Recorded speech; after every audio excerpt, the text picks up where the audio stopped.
DNA Lifeprint was co-founded by Joe Matthews, a retired detective sergeant who worked for the Miami Beach Police Department, and John Walsh from America's Most Wanted. Joe Matthews joins us now on the phone. Hi, Joe. Hi, thank you for inviting me on. Oh, it's great to have you. All right, let's talk about DNA Lifeprint. What prompted you to start it? Well, I was in charge of homicide for Miami Beach Police, and as a result of a case that I worked, I realized that social services had no means of identifying the children they took in custody. So I developed the DNA kit, and when I couldn't get a bill passed, it was John Walsh that suggested I do it on my own. And I asked John, I said, well, will you endorse it? And he said, absolutely. And the first child safety event we did was on Miami Beach on May 6, 1990, where the DNA home identification kit went home with every child in the Miami Beach School District, private and public schools. All right, so what does a child have to go through to get their DNA Lifeprint?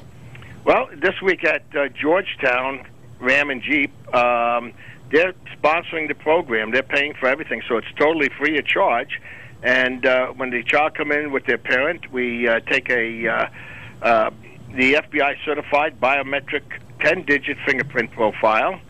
We burn that on a disc along with a high-resolution digital photograph of the child. And they get the DNA Lifeprint kit, which is a buccal swab technique. You rub the inside of the cheek, it absorbs the buccal cells, and it lasts forever. And it's that simple? It's that simple. There's no big brother, no registration, no repository. Everything goes home with the family. All right, what do you hope to do with this information that you gather?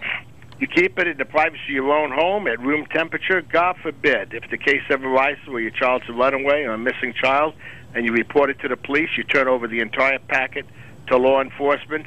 Everything is compatible. The fingerprints, the DNA, it's all compatible with the FBI data banks. Well, let's talk about the impact of this program. Have you seen an effect in solving cases? Well, personally, we've had two issues that we know of. It could have been more, but that our DNA Lifeprint has been used. And it's just a safeguard for parents. It's peace of mind of knowing that the information, like the DNA, which is compatible with the FBI data bank, could be submitted. So God forbid if a child's missing from, let's say, Fort Lauderdale, and they're found in Connecticut, and they're unable to identify themselves or refuse to, if it's in the FBI database when they reported missing, the only thing the local law enforcement agency has to do is submit your DNA of the suspect child, and it matches up within seconds.